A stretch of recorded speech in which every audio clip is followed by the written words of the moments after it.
empathy is kind of at the cornerstone of emotional connection, and emotional Mm, connection is at the cornerstone of physical intimacy, and physical intimacy is at the cornerstone of sexual intimacy. So as you can see, all these things, like, really, it's kind of like a ladder or like a staircase. They all build on each mm. other.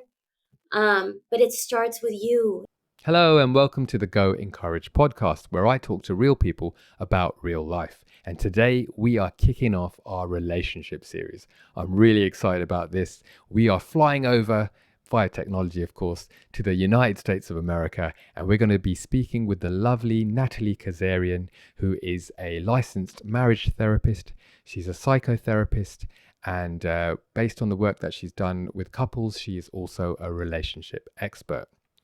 Now, for the first time, we're going to do things a little bit differently. Lots of firsts this episode. We are going to ask her questions based on a poll that I put out on Instagram, where I asked you guys, what are your top 3 questions that you would like answered by a relationship expert?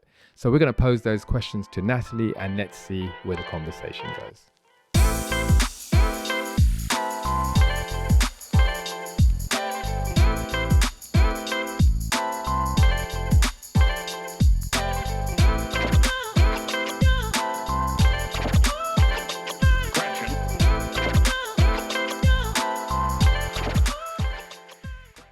Hello, Natalie. Welcome to the Go Encourage podcast. How you doing?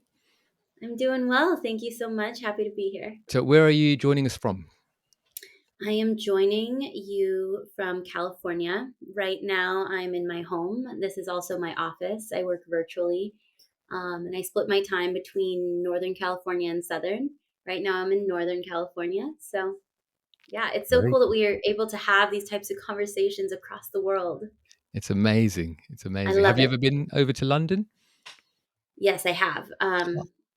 Phenomenal. It was a long time ago, but I really, really enjoyed it. It was when I was a lot younger, just graduated college. So I think my experiences were really shaped by my age at that time, which was very fun. So It's a good city. There's lots to do, right? love it. Do you know what your name means? Do you know what Natalie means? I'm pretty sure Natalie is either I think it's Italian or French, or it's around. It means something about Christmas. I don't know exactly, but I know that, like, in different, like Buon Natale means, I think, Merry Christmas in a different language. Okay. I think I kind of looked it up as well, and it was exactly that. It's around Christmas, and it's something about the light arriving. So that's kind of Yeah, cool. Yeah. yeah. So your light that arrives wherever you go. It's amazing. That's why I'm here. No, I'm You're kidding. so I'm kidding. If you think back to when you were growing up, uh, did you have a certain ambition? Did you dream of being in a particular career? I think I had high hopes of either becoming a lawyer or a doctor. I remember in elementary school, one of my best friends, her and I were like, we'll become dermatologists together, which I don't know where we got even that from. But I've always enjoyed learning. I kind of consider myself a student always. So when I took my first psychology class in high school, I was like, what is this? This is incredible. And then I ended up studying it in college. And then, of course, in graduate school, I decided to try it out as a career, and I love it. Um, but yeah, I know it wasn't like something from a young age that I've always wanted to do. I will say though that I've always been the kind of friend that people know that they can come to. I'm Mm. kind of like the friend who's able to talk through really hard things, even when I was like very little. I always enjoyed that, and actually, I still do. It's one of the things that I love most about my work. It's the ability to just have the most meaningful conversations. I feel like I'm Mm. always drawn to that. So I think it was always in me, but I really discovered this type of work in college. Mm. What do you actually do now? Well, I have the privilege of being able to sit with people in their pain and work through different traumas that have occurred, and hopefully create a greater understanding so people are able to live a more fulfilled life. Um, I work with individuals, couples, families. I typically work through kind of like a trauma informed lens. It's not the only modality that I use. There's different types of therapies that I employ, but I pretty much get to talk to people all day and help them Mm. through their pain. And it really is a privilege. Like, I find this work to be something that, while challenging, is something that really feeds my soul. I really love it. Mm. So I think I'm a lucky one in that sense, where I get to be excited about the work that I do every day. Love that. That's so good. And you know, and loving your work, and then also bringing, you know, a sense of hope, I guess, a sense of progress to the people that you're working, coming alongside. I'd imagine Certainly. that's really rewarding. Certainly. And the work is interesting in the sense that, I am, like, typically quite anonymous to my patients. Of course, over time they learn stuff about me, but Mm. I kind of follow the ideology that, I am somebody here to help you. And Mm. I'm not somebody who always discloses a lot of things. So if any of my clients or patients ever listen to this, they might learn something that they Yay. didn't know about me, even people I've seen for years and years. So um, it's really cool how the therapeutic relationship works in that way, where I can be somewhat of a stranger and know everything about your life. Mm. And that's why I find it to be such a privilege, because that's just such an unusual relationship that typically doesn't happen in any other relationships in your life. And another thing too that I don't know if sorry, can I kind of like just go off for a moment Yeah, and no, tell it's great. yeah, It's great. okay. It's a Okay. conversation needed. Tell me if this is like no, don't go there. But I'm educated in all these different ways and stuff, but I don't actually give advice to people. My job isn't to like advise you on your life. I Mm. can tell you, what the literature says, what the research says. I can learn about your experience. But sometimes people think that they're going to come to therapy, especially in the first time, maybe if you've never been in therapy. You come to a therapist and you're like, oh, good, they're going to tell me what to do. I'm like, no, no, no. I am not a life coach. I do not like tell you you need to go in this direction. We kind of look at what might be helpful for you. I can say, Mm. I recommend that you get movement every day, but I'm not going to say you have to work, right? It's like, so I don't give advice. And I think that that's something too that is a little bit of a misconception about therapy. I am Mm. not an advice giver. I do other things. I am, yeah, I can relate to that. I've had some therapy over the years for different things.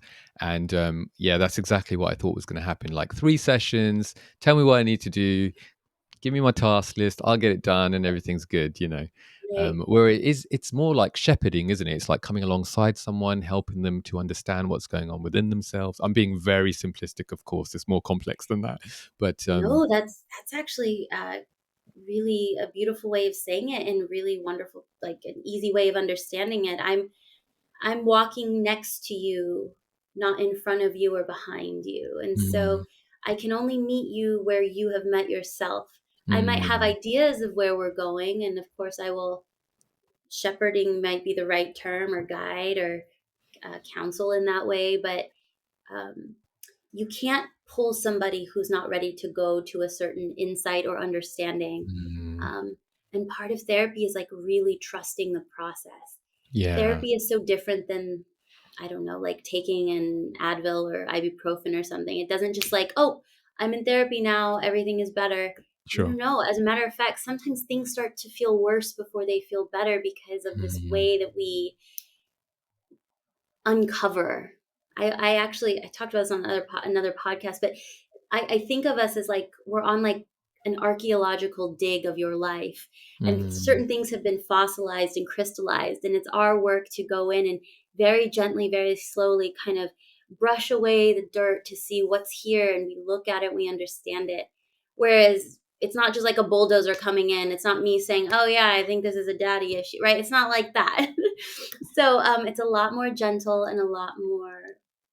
It's a slow process, but it's profound. I mean, I mm, myself have benefited from years and years of therapy. So yeah.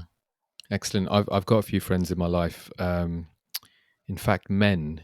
I don't know if that means anything to the next part, but that would just go, nope, I'm not going, or I yeah, have signed up, but they're not going to get anything out of me.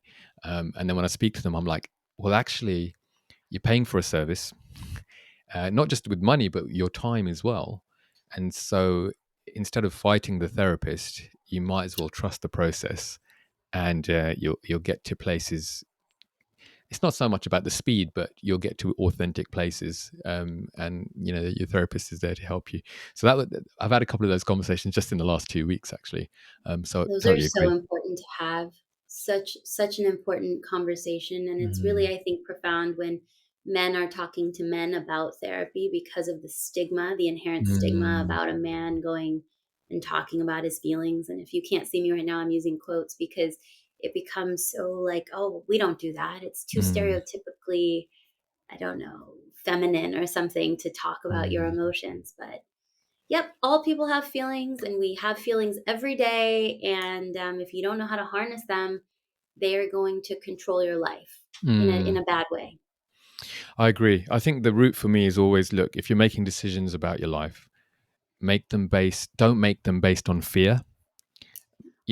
Fair enough, you make the decision that you want to make, but don't base it on fear, because usually that'll end up in a regretful place. And it takes some courage to actually open up and speak to a therapist. It takes courage to be vulnerable anyway, doesn't it? So, um, Yeah, yeah. which is why I love so much what you're doing here with this podcast, talking about courage and the courage to just try to see things differently, try to understand yourself differently, try to have greater self awareness. I Mm, think that if you've been living in a certain pattern for decades and decades, like most of us have, we can't even think that something is going to be different. We can't even fathom how a feeling or a situation could ever be different than the way it is. mm, But with a little bit of courage, with a little bit of vulnerability, with a little bit of just showing up in a new way, mm, it's about, okay, courage and trust really go hand in hand, I think. mm. Yeah, yeah, I love that. So good. I'm gonna do some quick fire questions for you, just to Let's let's do warm up, and then I love how deep we've got already. It's brilliant. Um, Quick one before I do. You've got some paintings on the wall there. it. Yes, yes, I do. I am an amateur painter. I This is my wall of great thinkers, or at least the men that I perceive as great thinkers. They're all psychologists and people who have influenced me. This is probably the most notable. This is Sigmund Freud, and Yep. he's sitting in a chair. And then there's some others who have been pretty profound. But I love painting. There's a lot of things that I like that outside of therapy too, or just psychology, and painting's one of them. I love art. Natalie, what is your go-to comfort food? Pasta, Pasta. Okay. What is your go-to clothing choice? What would you throw on? yoga pants, It's, yoga it's pants, or maybe like a sundress. I love dresses. Sundresses in the summertime are so easy. nice. It's important to be comfortable. I like it. Favorite cuisine overall? Oh I my know it's a goodness, tough I love one. food so much. Generally, I mean, we could say Italian. I'm Armenian. I love Armenian food, so let's go with Armenian and Italian. True to your roots. I like it. Okay. Favorite place? Favorite place? Anywhere that makes me feel connected. So different cities. Like one of my favorite cities in the world is Dubrovnik in Croatia, but it's Oh, just right. probably because who I was with and how beautiful that time was. Or um, I love going to Armenia. I feel very connected to my homeland. Nice. Okay. Favorite season? Spring. Spring. Why spring? Oh, Sorry, I it's supposed to just be quick fire, but I'm no, no, interested. no. I love spring because it's like the sun is out and um I love sunshine. And in Mm. some parts of California, it gets very, very hot in the summer, which is why I didn't say summer. I like the heat, but not when it's like 110. And it does, Fahrenheit, degrees Fahrenheit. It gets very hot here sometimes. Star sign. Like my zodiac sign, Yeah. I'm an Aquarius. And then what was the last movie you watched? I watched Meet Joe Black.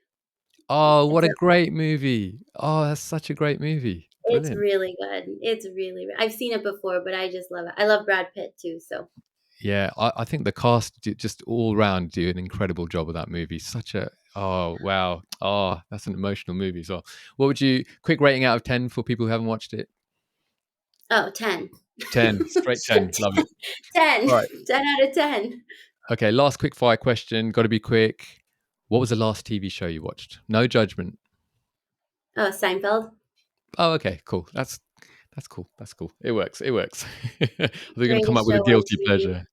Seinfeld. Or before, okay, because that's like my favorite show of all time. Kind of, the last show that I watched was Succession. Succession. Oh, I've heard good things. I haven't seen it. Oh my goodness, Rix, you've got to watch that show. It is really good. And for all the people out there who are interested in like uh family dynamics, family conflict, there's a ton of psychology in it. I mean, it's amazing. It's amazing. All right, Yeah. let's go a little bit deeper. So these aren't quick fire. Um, they can be if you want, but are you an introvert or an extrovert? Which way around? Which would you lean more towards? I'm an ambivert. There are situations where I really enjoy my solitude. I love spending time with myself, but Mhm. I do derive energy from social settings. So I love meeting new people. I love going into different places where I don't know anybody. I find myself to be a friendly person. It's some feedback I've gotten many times. So I like just talking to people. Ambivert. It's the gold standard. That's the one, isn't I guess it? so. Would you say you lean more to your logical side or to your emotional side? I'm emotional. I'm emotional. My husband would say that too. I'm emotional. Is he more logical? Is that how it balances out? Much Or more logical. He's an okay. engineer by trade, and yes, he is much more logical. I'm much more emotional. But I like to think that and we'll probably talk about this in another question too. But like the impact of your partner on who you are, and how there's Mm. this like beautiful exchange that occurs the longer you're with somebody. Are you more of a make things happen sort of person, or do you kind of just go with the flow? I am very direct. I like to get stuff done. Mhm. Yeah. I will. I'm the kind of like, let's go, let's do it. I see a plan, let's execute. It doesn't matter if the plan is bad, we'll fix it along the way, but we have to like get started. Yeah. Okay, I like it. Um, what's your favorite thing to do during your downtime? Ooh, good question. My favorite thing, probably some combination of traveling and being with the people that I love and enjoy the most. Okay. All right. Strong. Have you taken the love languages test? Yeah, yeah, the Gary Chapman, Gary is that his Chapman. name? Yeah, that's right. Hmm. Do you know what your top two are? I'd say probably out of those five, maybe my top is probably quality time. Mhm. Um, but I would kind of argue that there are way more than five love languages, and yeah, quality time if we're going along those five, but there's so many more. What would you say is the next one in line? Out of those five, verbal affirmations I think is one of them, Okay. or like getting positive feedback. I like words. I like communicating about things. I probably over communicate in certain situations just because of my own background and what I did or didn't get growing up, and that's how I kind of approach the world. Okay. So your top one is quality time. Your second one is words of affirmation. You should maybe Words look of into affirmation. be a therapist because those are quite like they kind of work well. That's um, right. That's right. another one. What's a good compliment you remember that's been said about you? Let's see here. I really have been told that I'm friendly and warm. I don't know if that's true. I like to think I am, but yeah, again, it's a kind of a joke. I'll go somewhere and I'll come home. My husband goes, "Okay, who'd you meet?" Who? I'll be like, "I made a friend today." He's like, "No kidding. Who? Tell me about them. All their whole life story." It's like all of a sudden I have all these friends at these random places, even just in line at the grocery store. So I like Love it. meeting people. I like talking. You know what? I can testify to that because I know we had a chat a few weeks ago, and it was like I've known you forever. Like it was. I can't remember. We covered some really big topics as well, didn't we? Just big Yeah. ones. But there you go. So yeah, I testify to that. What do people misunderstand about you? Hmm. Probably that I have a lot of interests.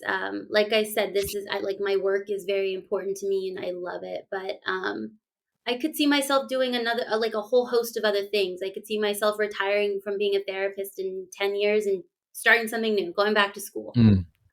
I'm not afraid of like doing it all over again. But I think that can be kind of misunderstood that I'm like not committed to something, or I'm always kind of looking out elsewhere. But I'm very committed to what I do, but I also always keep an open mind and Mm. opportunities, and yeah.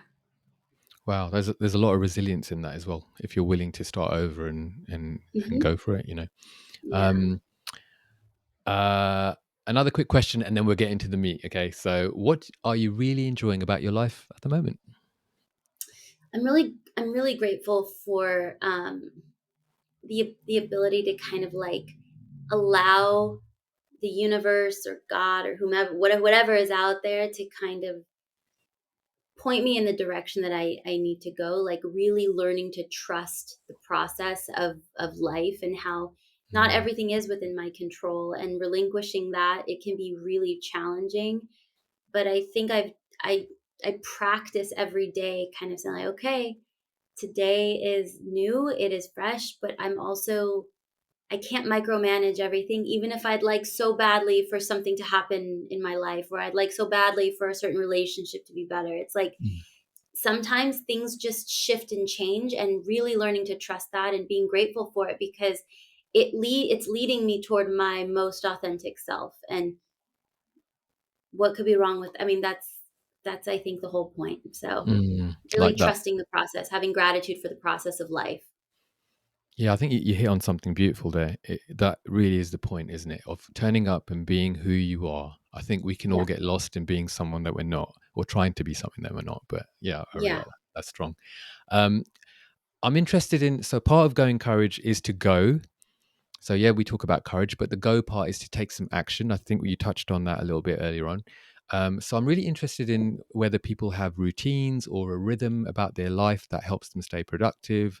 Do you have like a habit or a routine that you sort of follow, some kind of pattern that you apply to your life to see productivity? Yeah. So there's two things that really pop out to me. The first is the huge importance, like I can't even stress this enough, of being in touch with your physical body, movement, being able to engage in things that feel challenging and good for you, like whether if you like lifting weights or dancing or like, but making it a priority in your life, because what a lot of people don't realize is that our emotions are very much tied to our physical body. As a matter of Mm, fact, trauma is actually stored in our fascia, in our body. And so when we're not able to move in a way that we're comfortable with or that is familiar to us, things get really stuck. And this is kind of where like people who struggle with chronic pain or a lot of autoimmune issues, I mean, this is all related to your emotional self. mm, So if we can create a really healthy relationship and take a sense of pride in moving every single day, even if it's just a walk around the block or something, or deeply breathing or doing stretches. I mean, it doesn't have to always be some like crazy marathon thing. It can just a relationship to the body, and actually treating yourself like this is the only one you have, because it is. mm. Okay, I like So that. that's the first one. Yeah. And then the second routine that is really helpful, I think, for people is um, journaling. Honestly, being able to take the thoughts out of your mind and put them on a piece of paper, and recognizing that that process is one that needs to be practiced as well. Um, Journaling is just, it's free, you can do it anywhere, it's profound, it can take you to places you never thought you'd go, and it's a really Mm, important way to emotionally process. And so for people who maybe don't have access to therapy or treatment like that, um, just writing down your thoughts and getting it out there as consistently as possible, like everything else, consistency is key, mm. um, is a really helpful routine that people can implement again, like right now, today. Yep. Yeah, there's no barrier to entry. You can just get started, can't you? Nope. And there's really no barrier to entry in movement either. I mean, Yep. you could move. I mean, we could do some movement right now, right? It's like we could do anything right now, and it doesn't have to be sold to you. You Mm, can do, it's free. It's your body is wise. It will move when it needs, if you allow the space. Like, we have to tap into that wisdom too, that your body knows what it needs, and to give it what it needs. mm. Yeah, I like that. Really, a lot. I know during lockdown, a lot of people were trying to keep active whilst being in their little bubbles and stuff like that. And one of the things we did was dance. I was like, look, it's going to be hard to jog on the spot and do all those online sort of gym type things, but we could just dance and have fun as a family and put on some. So I have an Indian background, so put on some Bollywood music, which is really dramatic and really like lots of beats and stuff. And yeah, you got your heart rate up and you feel good for it. And I'm so glad you said journaling because we have put together we call it the Courage Journal. It's right here. And so Amazing. a few of us, three of us have put together, I don't know if you'll be able to see it on screen, but it's a guided daily journal. In fact, I'll send you a copy. It's available Lovely. in the UK. It's available in America as well, so I can send you a copy. Um, Wonderful. but the idea is this 31 days um, of courage building. So Mm, there's 4 pages per day. One is a reflection. We can talk about gratitude and things like that, what you learned from yesterday. There's some quotes, some inspiration, a little bit of a challenge for those people who like to be challenged, and then a sort of a plan for the day ahead. A lot of it has been sort of purposely thought out to help you sort of process your thoughts and ultimately try and get them from out here and reflect back to you what's actually going on in the inside. um, it's incredible. That is absolutely incredible. Yeah. So people can find it online, or where can people find that? so that's at goincourage.com. And then it Nice. has links. It's all via Amazon, so really easily accessible and things like Yeah. that. But yeah, I Amazing. really Well, I want look you to. forward to receiving it. Thank Yeah, I'll you. give you a copy. I'd really be interested in your feedback as well with your professional background. So that's cool. Wonderful. Wonderful. All right, we've got there. We are here, and I just want to let everyone listening know that actually this podcast was done a little bit differently. None of these questions have come from me.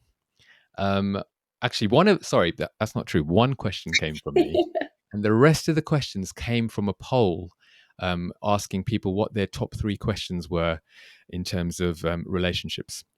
So you are answering questions that have been pulled together from lots of people, and I know they'll be eager to hear the answer as well. So here we go. Why do you think romantic relationships are important? Why do they mean so much to us? Well, from like a purely anthropological perspective, we need romantic relationships for the perpetuation of our species. So a lot of it is around how we mate and connect. Now, living in kind of this very modern time that we do, there's all of these different ways that people can procreate with or without a partner. I mean, it's not required any longer. Um, and I think the importance of romantic relationships has kind of shifted into this postmodern kind of era.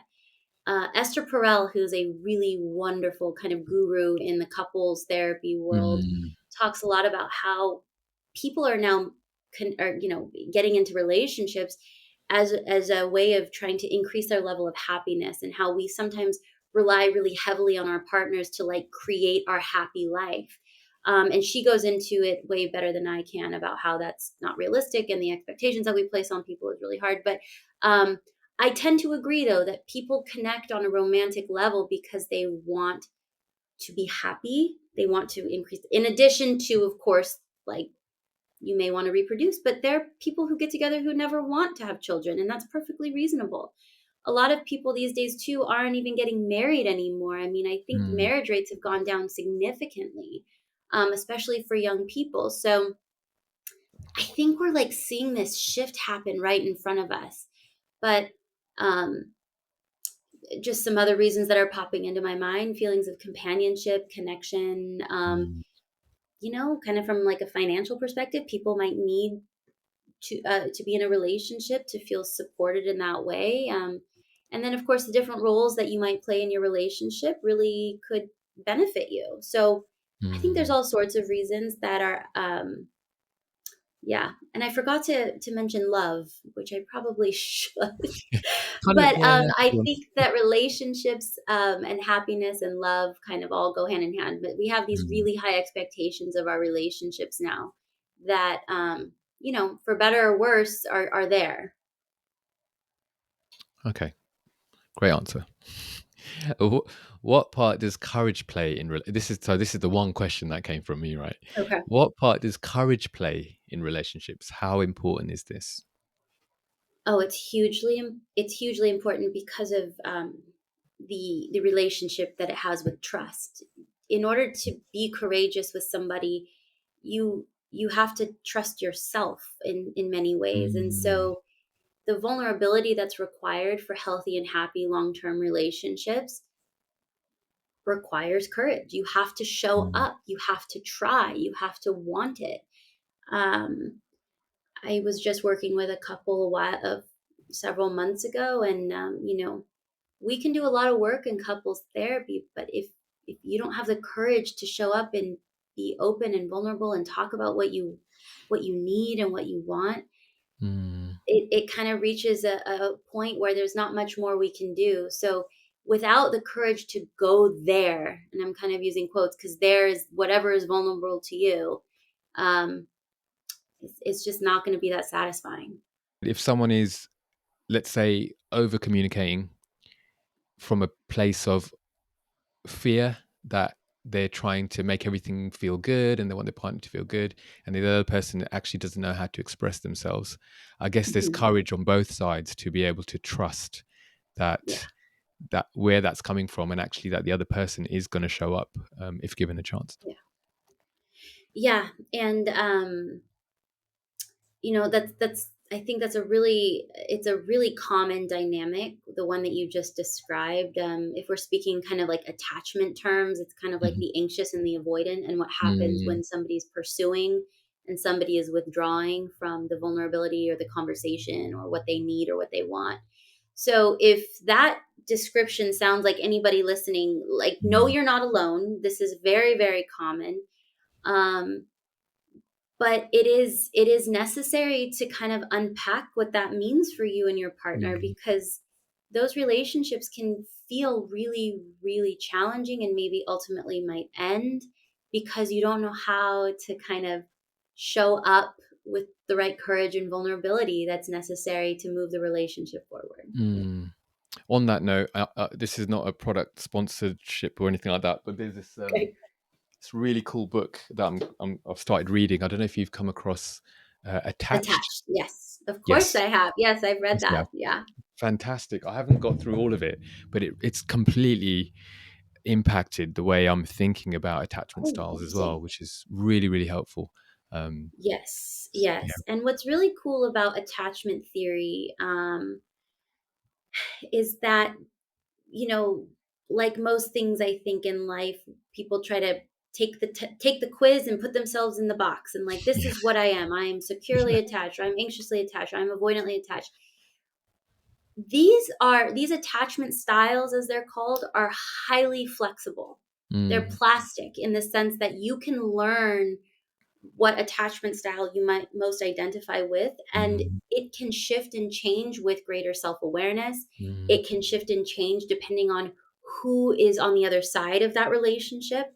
So we might find that we're really, if an anxious person is highly attracted to an avoidant, which can happen, mm, um, with the right self work and inner work, they might find that they find somebody who's securely attached, and then they're working through their stuff, their anxious attachments with the secure person. And they have a completely different relationship, a completely mm, different dynamic, and they're no longer anxious in the relationship. And it's like, well, how did that work if it's a fixed thing? It's like, well, mm. attachment styles are not fixed. Yeah. So Yeah. I that's like. like a really good piece of news for anybody who's like, oh, shoot, I found out I'm avoidant or I'm disorganized in how I attach to people. It's like, Mm. that's okay.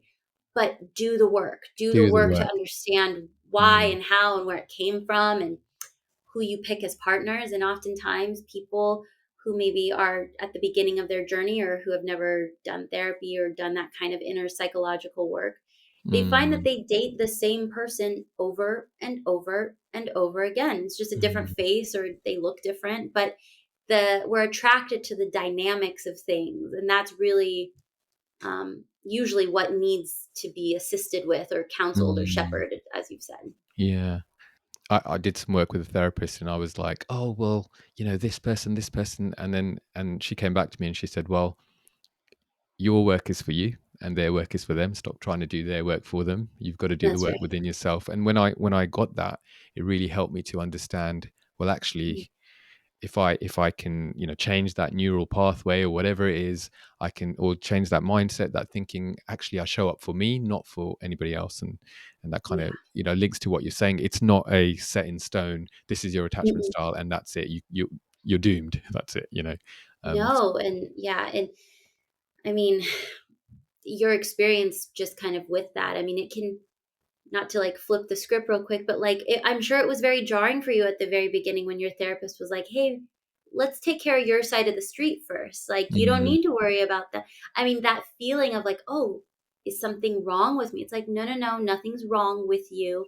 It's just about reframing that it's not about them and what they're doing. mm, It's about how are you showing up? Why are you attracted to this person? What does this remind you of? This familiarity that we typically try to reenact in our mm, romantic relationships, because romantic relationships are just like mirrors. They bring up all the stuff that you maybe don't want to see, that don't want to look at, and a lot mm, of times it's trying to correct something from childhood. And you know, we all do it. We all do mm. it. Really good. Um, I really like that you've made that point in terms of, it's not again, not fixed as plastic, and I think with the love languages as well, whether you're doing strength finders, enneagram, Myers Briggs, a lot of people, and we talked about star signs really quickly there. Mhm. People think, okay, this is my star sign, or this is my love language, or this is my attachment style, and that's it, and then they kind of play into it, don't they? Whereas, Mhm. I think it's healthier, um, to see them as indications of where you're at that time, and then move if you want to. You've got to want to, right? Move according to Yeah. that. Um, so yeah, I really like your point there. That's good. Do you believe in soulmates? No. No, I don't.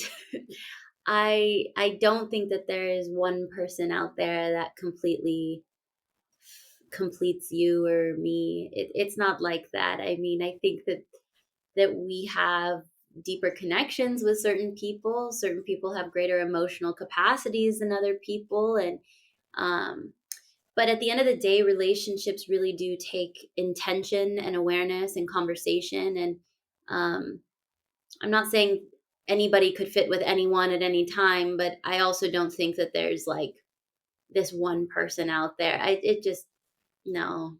And maybe Mm, that is like popping some bubbles for people around the mystery of mm, relationships. It's like, no, because let's just for a moment, like say, like let's say you go somewhere and you feel like this unbelievable attraction to this person, and you're like so like enamored and all these, you know, I would question kind of like, well, is there any trauma bonding going on? Like, are there any substances involved? Where were you at the time? It's like we can kind of look at these things, and it's in no way to devalue those moments for people or that love at first sight mm, moment. I mean, that can happen, but I just really don't believe in this one person for every person. It mm. doesn't happen that way.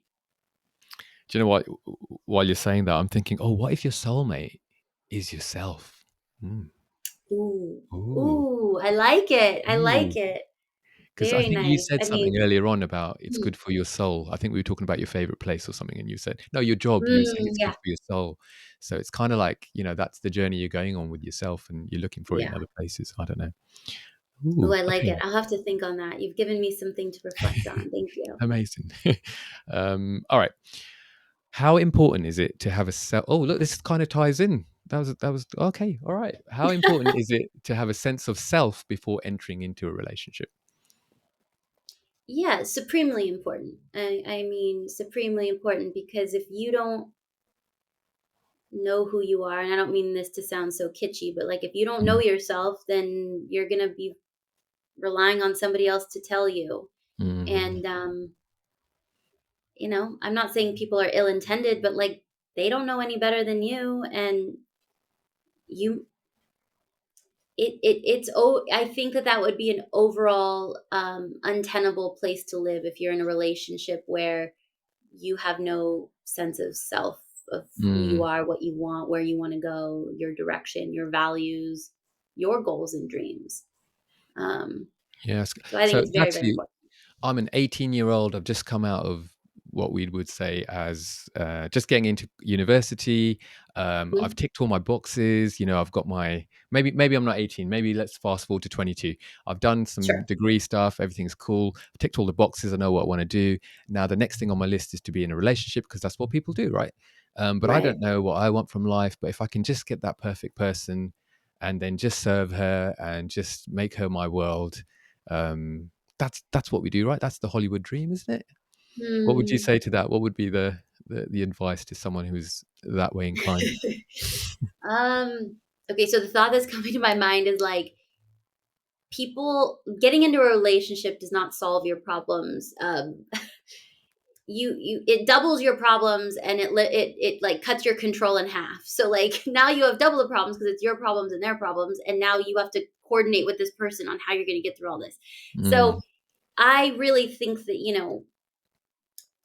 I would tell that person, I understand why you think that. There's a tremendous amount of media out there and the Hollywood story of like happily ever after once you meet your person. But yeah, going back to like what you said, like maybe we just need to get to know ourselves better and become our own soulmate or our own best friend or whatever that mm. word is. What's the most important factors in establishing if the person you are with, so let's say you've been dating someone, let's put a number on it, 6 months, a year.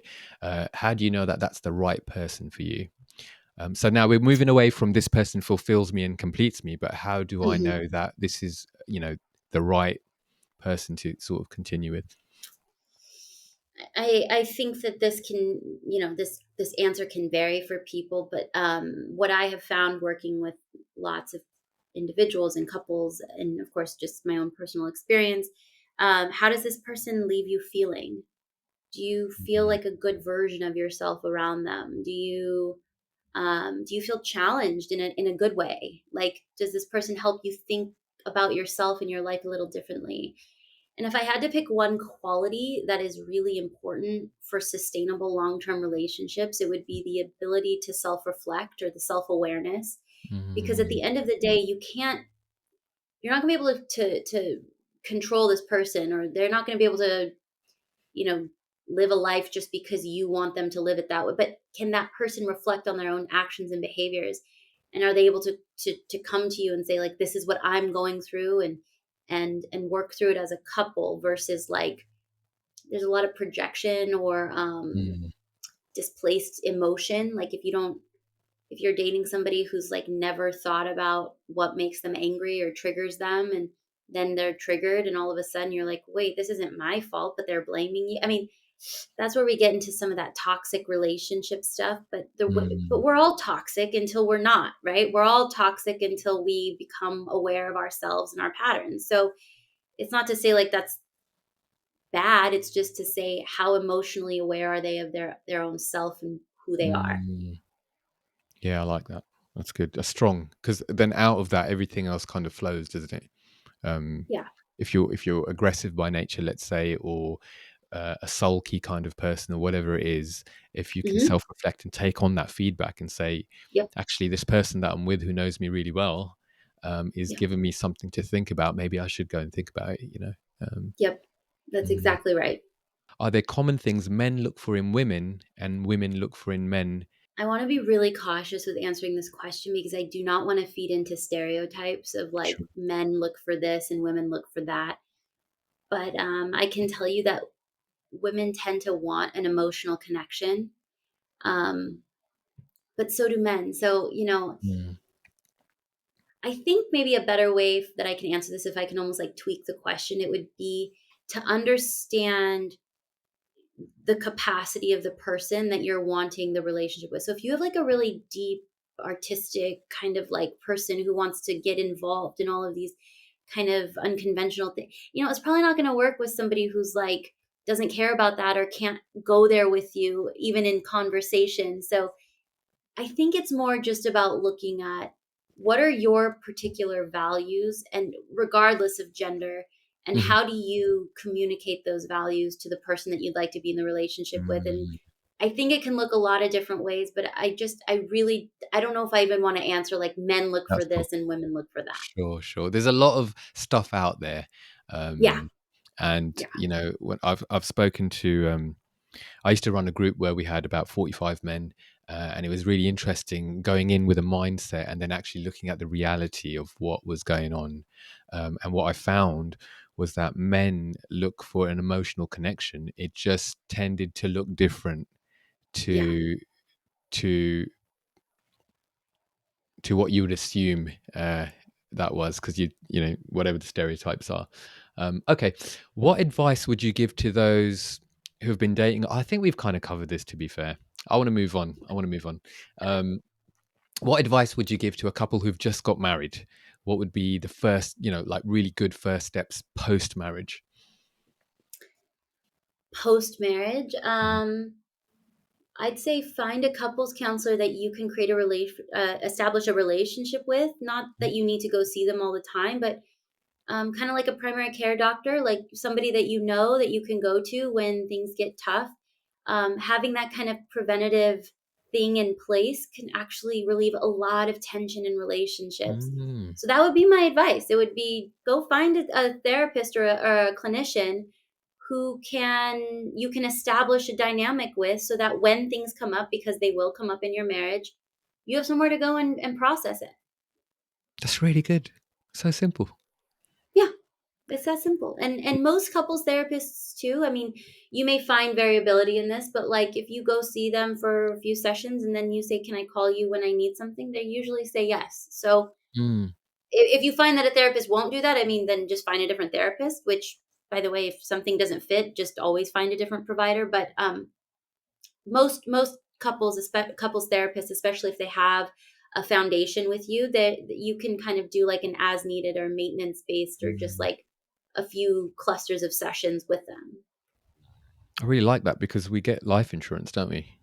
Yeah, At a young yeah, age, we just go, "Oh, yeah, probably won't need it, but I'll grab some yeah, life insurance, if yep, something happens," that's really good, yeah. If yeah. people were listening closer to where you are, how would someone get in touch with you?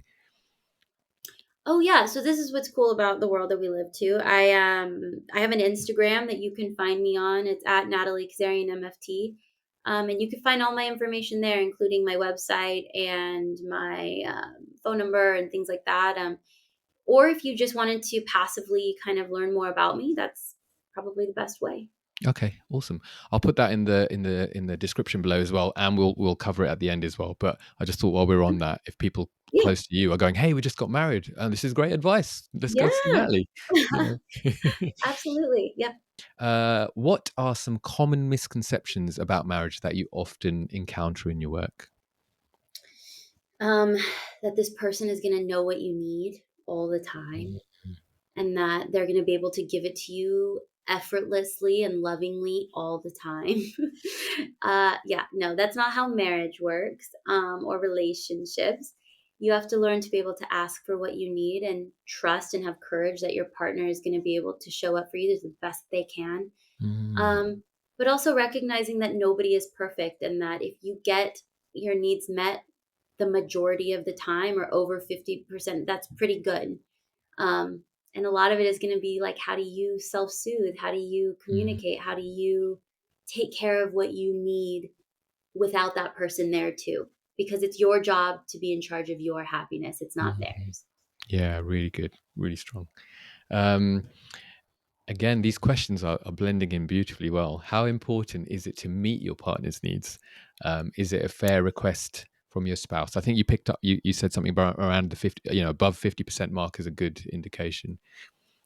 Yeah, I mean, again, I think this kind of goes back to like, how does this person make you feel generally? Like, are they Mm, attentive to you? Are they attuned to you? Do they listen to you? Do you have if humor is valuable to you, like, do you guys laugh together? If it, I don't know, intellectual conversations, politics are important. Are you able to talk to your partner about things like that?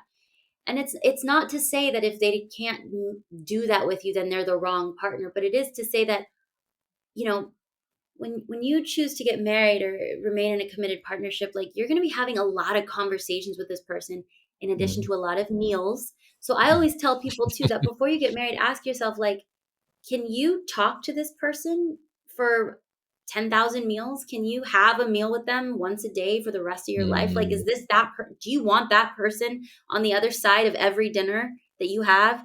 And if you can't say like, yeah, yeah, maybe, sure, right? If your answer is like, oh God, no, no, they don't, then yeah, maybe it's time to kind of recalibrate the relationship. How do couples maintain emotional intimacy in a marriage? So we're not talking about physical intimacy. We're talking. I know the two are it's connected, but emotional intimacy. How do couples prevent this area becoming stagnant? Um, Being aware of when your partner is bidding for connection. A bid for connection can be really small or really big. A bid could be sending a meme on Instagram to your partner. Do you respond? Do you like it? Do you talk about it? Or do you not? A big bid for connection could be them saying, hey, I need some attention from you. You know, I'm feeling really lonely right now. Are you able to show up, or do you get defensive? And you know, it's about Mm, attunement. Emotional attunement is something that we talk about in developmental psych a lot around infant caregiver work, but mhm, that's the same all the way up to romantic relationships. How attuned are you to your partner? And again, it's not about mind reading, but it is when they're saying, hey, I need you. Do you want to give your attention and love to them? Do you mm, give freely and lovingly in more times than not? And I think that that is a way that people can build emotional intimacy. And as you've so succinctly described, emotional intimacy is really the cornerstone of physical intimacy. mm, So if you are having a dissatisfying sex life, or you don't feel connected to your partner like with hugs and kisses or touch, I would probably think that your emotional connection is in a lot of need too, maybe even more than you think. mm. Powerful. Sex. Sex, yes, Let's talk about sex. Okay. let's do it. Yeah. Assuming sex is an important part of a relationship, how do you keep sex a healthy part of your relationship? Well, I think this really dovetails our last question. I mean, how emotionally connected and intimate are you with your partner? We don't always get our physical needs met at the time that we want them, but are you able to communicate with your partner about what your sexual needs are? What Mm, good sex looks like to you? And I want to be very clear, it's probably not as traditional as society has made it sound. So, mhm, there's typically a lot of shame and secrecy around the topic of sex and sexuality. Um, but I think that if people were able to be courageous in their conversations, they would find like, oh, what I'm needing and what I'm wanting is actually totally attainable in this. Or if I'm mm, able to have a conversation with my partner about what my sexual needs are or are not, what my boundaries are, then we can start to negotiate how we can get those needs met. Because the mm, likelihood that you're going to meet somebody with the exact sex drive, with the exact same things that turn you both on, and you're going to have the quote unquote right amount of sex every month with each other. No, that's not going to happen without any conversation or any understanding. So, sorry, what was your question? Uh, how do you keep sex a healthy part of your relationship? And you've Communicate. nailed it. Yeah, absolutely. Communicate. That's probably, yes, communicate. And something I like that you said there is in terms of communication, say what you'd like. Tell Yeah. the other person, and that takes some courage because there's this assumption, and I think you touched on it again, is that if you've picked the right person, they'll just know. They'll just meet you on the same sex level, or all that kind of stuff, same libidos and all the rest of it. But it doesn't quite work like that. Yeah. No, no. And I'm going to just do a little caveat here. If you are somebody who's listening who's ever had any sort of sexual trauma or sexual shame come up for you, whether that be religious or otherwise, if you've ever been, I don't know, sometimes people who had difficulty coming out to their families, or sexuality and sex might be a really challenging Mm, part of your life. And I just want you to know that that's okay. But that might require a little bit more individual work for you to unpack that shame and how that's coming up for you. But it is very commonplace. So you're not alone, but it is important to look at your own dynamic and own relationship with sex and sexuality. is it true that men have a higher sex drive than women, or is that just load of rubbish? Yeah, I'm gonna go. Pew. No, I don't think that's true, but I do think that men and women are the things that make them attracted might look a little different. Female arousal looks a lot different than male arousal in terms Mm, of what happens to the female body versus what happens to the male body. Men, I think, can almost be like graphed, like there's they get aroused, there's a peak, and then it falls off, right? Like just like that. The ejaculation, then they're done. And it maybe some men are more visual. Again, I don't want to be very stereotypically gendered here, but for women, arousal, especially in long-term committed relationships, it starts in the morning. Did my husband take out the trash like he said he would? When I say good morning to him, does he come in toward me and give me a kiss, or does he is he distant, right? All of these things start to impact how connected mm, we feel emotionally, and that's going to then lead to the physical or sexual connection later on. And you know, I think that all of those things need to be taken into consideration when we think mm. about female arousal. Yes. Spoken to many men who, and myself, one of them, so I'm not throwing all the rest of them under the bus. I'm going, why is that connected? Why is that connected? Okay, all right, I didn't do the dishes. Come on, yeah. So that's good. Right. It's important. This one came up a lot, a lot. I think I know what you're going to say, but I have to ask it. Okay, let's How do it. how often should couples have sex? It was the most predominant question that I got. How often Really? should couples have sex? Of course, this could vary. You know, from your experience working with couples, is there a kind of, I don't know, number or something that tends to work? I think I know what you're going to say, but I have to ask the question. So it depends, right? It really, really depends on the couple and what works for them. But like we've been talking about, it's also, let me just say this because it's married couples are committed relation people aren't having as much sex as you think. Like people aren't like every night getting it on all the time for 50 years. Like that's and I think again society or media or movies or whatever there's this like impression that like this is what happens. And if you're not having sex for a period of time, or if there's like a very particularly stressful part of your life and it's not happening as much, that you're somehow in this like really small minority. It's like, no, it's not true. That being said, though, if there is no sexual dynamic or you're not having sex, for years, I mean, that is problematic. Um, but really, it depends, and I think I can tell you that most people, I think you could probably look this up on Google too, are having sex roughly but 3 to 6 times a month, something like so. About maybe some people might have sex twice a week or so. Some people might have sex once or once every other.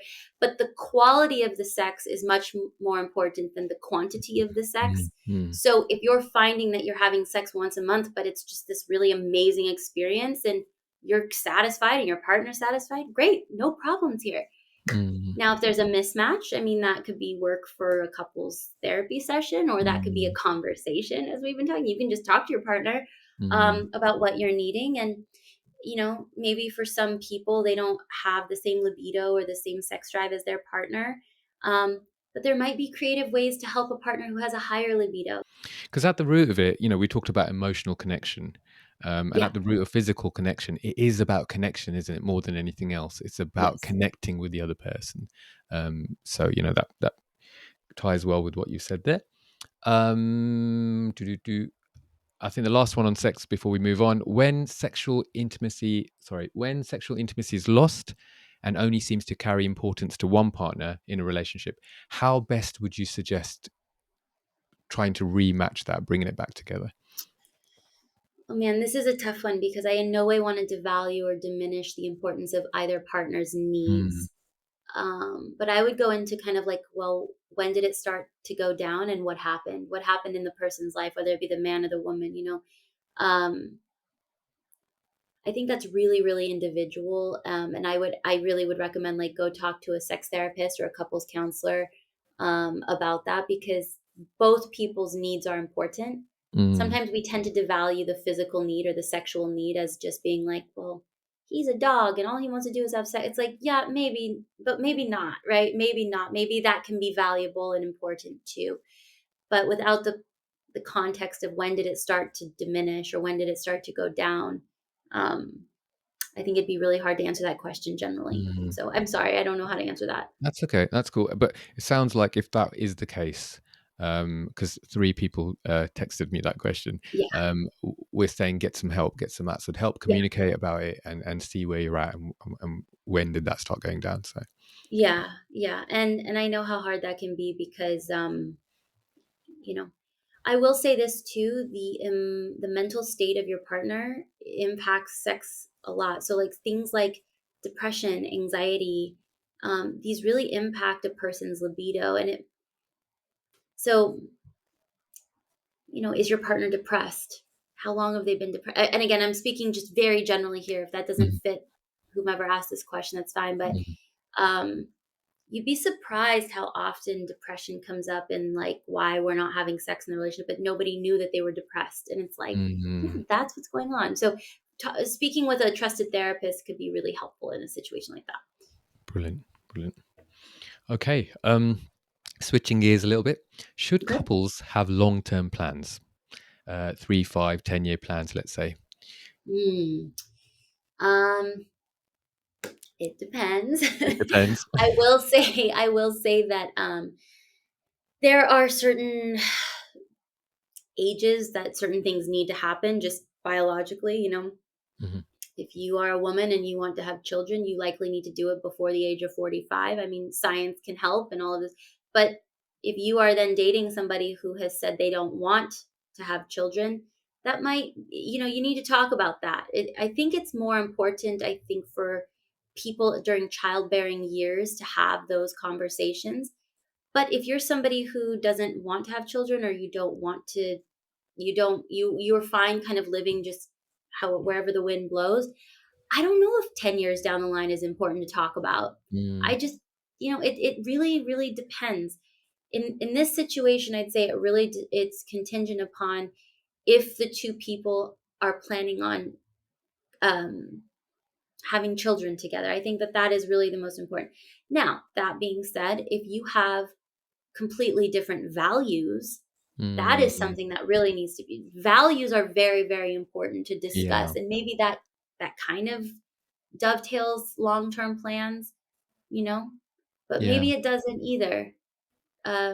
But I think companionship, marriage, and long-term relationships look different when you're 20, 30, 50, or 70. It just looks mm, different. And I don't know how important the older people get after that critical period of time for mm, having children. If that's, I don't know how important it is to talk about a 10-year plan when you're 70. I don't know. I yeah. don't, it may be, it may not be. Yeah, I like that you landed on values. I think values speak a lot, don't Yeah. they? Because then you know that wherever you're going, plan or no plan, if your values are aligned, you're Hmm. kind of walking the same sort of path. Hmm. Yeah, that's good. Attachment styles. Can avoidant and anxious attachment styles break the cycle and move closer towards each other? Yes. Okay, and Yes, then yes, yes. Resounding yes. It's gonna take some work, but yes. so the follow up to that is what would be good steps? Like, what would be a good next step? Let's say. Okay, let's talk about like without the resource of therapy, because that might not be help or available to everybody listening. But Mhm. going back to the idea of self awareness and self reflection, are you able to reflect on your own particular style or the way it's manifesting in this particular relationship? If you're avoidant, can you talk about being avoidant without becoming too defensive? Like, can you create the awareness within yourself of, like, you know what, I do tend to do this. And when my partner brings this up to me, she's not or he's not trying to criticize me, but they are trying to help me see that something is not working. Um, Mm, so to be able to talk about things non-defensively requires self-awareness first. So that would be the first step, I would say. Cultivate self-awareness and learn mm, about attachment. Learn about, maybe yes. read the book Attached, or there's also tons and tons of other books that are really important and helpful. But cultivate self-reflection and awareness. How would you best reignite communication in a silent relationship? So now we're talking about the relationship is really dramatically degraded. It's got to a place where now you're just giving each other the silent treatment. How would you best Oof. reignite communication in that situation? Oof. Silent treatment is, yeah, I would wonder kind of how long that's been going on, and when that began. And without getting too diagnostic here, sometimes when one person's giving the silent treatment, it can be a form of emotional and psychological abuse. So I would just wonder, like, if you are in an abusive relationship, the treatment looks very different than if you're just like, I don't know how to talk about this thing with my partner. Mm, Um, so I don't want to vilify silence, because sometimes silence is a symptom of something that can absolutely be worked on. But I would mm, also say that if you're in a relationship where the person is continually giving you the silent treatment, I would be curious with you about um, the long term impact on you in that relationship, and I would question if this is the right relationship to be in, mm, because we can't make people reignite communication if they use silence as a tactic. mm. That's good. I was Did that answer working. your question? Yeah, that Sorry. does. I'm just gonna, because I remember working with someone. I have to be careful here because they might watch. And Uh-huh. it was a guy, and so I was kind of saying to him, if you don't talk, how are you going to move forward in this relationship that you're struggling with? Yeah. And his response was, "I'm so hurt. I can't find the words to talk." Mm, And so it's a little bit different to what you're saying there, because they don't see any hope. mhm. Um, so that was interesting. I was a little bit lost for words there. Yeah, maybe I misunderstood how you were asking that. Of course, No, I silence think makes I think your people are answer hurt. was really good. I think what you said was really good. I Okay, guess I'm okay, playing on a wide spectrum, so I'm going, okay, sure. that's good. How about people who are kind of coming at it from this angle? Because both are valid. Absolutely, and it is valid to feel hurt and not know how to communicate it, and that is valid. It is valid, and I think your advice is, I mean, I'd say go talk to a couples therapist, like, or excuse me, individual even, like, Mm, start to try to find the words. Have the courage to find the words. If you don't know the words, go find somebody who can help you with the words then. Because long-term tenability in relationships, when there's that type of silence, or stonewalling is another way of saying it, kind of like mm, icing people out. Yeah, no, that's abusive. So if we're not talking about the abusive kind, go talk to somebody and find the right words for yourself. Figure it out. mm, And that's kind of that figure it out ability I've been talking about. Like, you have to have the courage to go toward that. Otherwise, mm. the relationship will suffer. And I guess that's where toxicity can enter, can't it? Because if one Yeah, person's super hurt and gone silent because the other one is, let's say, overly aggressive, so yeah, now they can't talk, or they feel they can't. Now what's happening is you're having a cycle of abuse that's actually affecting both people. yeah. It's not one way, and then you really Hmm. need some help to get that unstuck, don't you? Um, Absolutely. And hurt feelings are, therapists' forte. So, like, yes, just yeah. know that you can go to a space, and I would recommend start out in individual counseling in that Mm, situation. Go and learn kind of what it is that you need to say freely outside of your relationship, and then you can start with a couples counselor or something, because if you don't know what you need to say, then that whole couples situation is going to be very triggering. mm, So it's kind of like going and figuring out what you feel first, so then you could tell your partner, this is what's happening for me. mm. Yeah, sound. Uh, Right. Let's see. Oh, we've kind of covered that one as well. We've got quite a few questions, so I'm really value your time. So I want to give you ones that we haven't touched on. Sure. We looked at shared vision and values a little bit. We talked about growing together in that way. Okay. In the midst of an argument, what quick tips? So we're talking about quick tips in the moment, in the heat of the moment. Do Mhm. you Can you give to dissolve the anger and bring the person back to, say, ground zero before things escalate?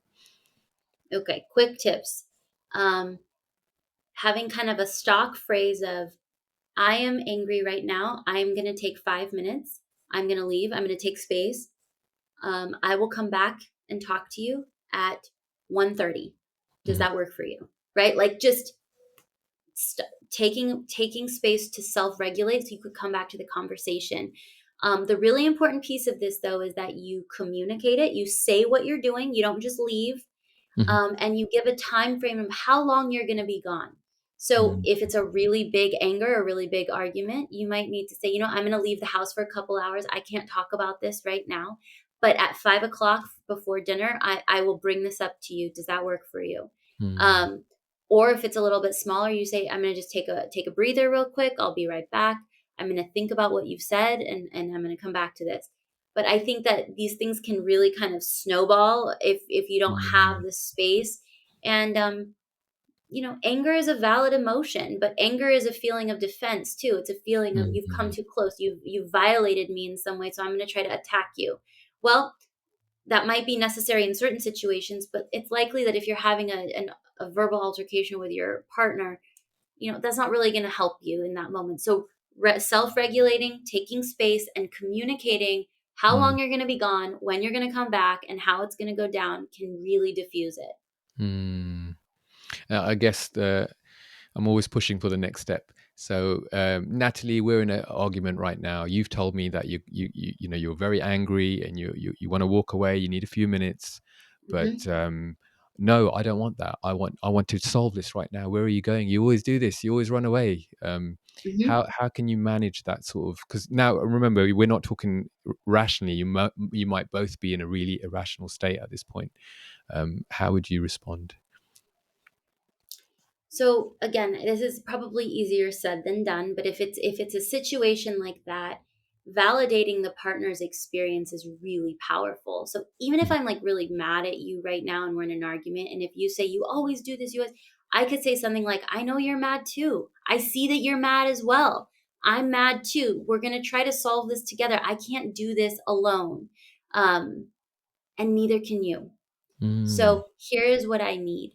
I need to take 5 minutes. I need to take a breath. But I see you. I see your anger as well. So even just validating, I see that you're also in a distressed place can help at least turn the volume down a little bit on that feeling. But I know that that's easier said than done, but those are the mm. types of techniques that you can work on too. Excuse Right. me. That's right.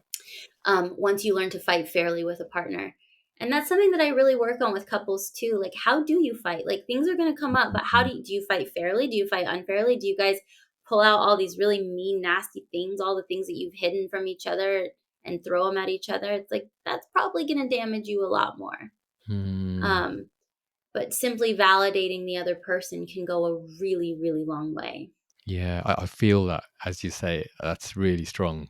And then in terms of the way that you fight, I think Jay Shetty, he's like a sort of a you probably heard about him. He said the secret to success in a relationship is not how you love each other; it's how you fight. So you Hmm. use the term there. I haven't really heard it before, but fight fairly. How do you fight fairly in your relationship? Yeah, And I think that's something to really sort of, I guess, determine when you're in your good spot, right? When you are in a good space, you could say, well, actually, if we get into this space, here's some boundaries we can put around our fights to make sure that we don't cross the line. absolutely. That's so true. Yeah. Mm. Yeah. I know Jay. I don't know a lot of his work, but I know he talks a lot about relationships and stuff. So that sounds like great advice too. Hmm. Yeah, yeah. I mean, it's in line with what you're saying. Hmm.